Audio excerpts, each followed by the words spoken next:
mag-try tayo guys ng hagdan. Ito mga dati ko ng materyales yan. Ito yung grill ng Jalousie. Ito yung mga binili kong second hand na tubo pang scaffolding. Ito yung mga natira kong materyales sa kitchen. Tubular na 1x2. So ito yung gagawin nating step. Nakalock siya rito. Ito ang dalawang round bar. Ayan. Ito temporary brace lang yan para hindi gumalaw yung alignment. At meron na ako ritong layout, pattern ng susundan ko na step. Kaya nakuha ko yung angulo na to dahil dyan. Yan ang una kong ginawa.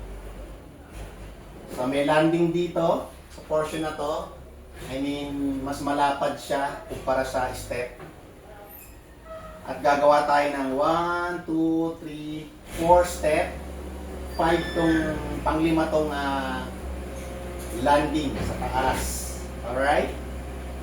Eto. Yung landing sa ibabaw, mas malapad. Pero na isang step. So, gawin pa namin na 3 step pa. Nakagaya nito.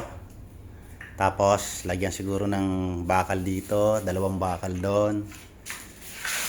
And that's it. To be continued.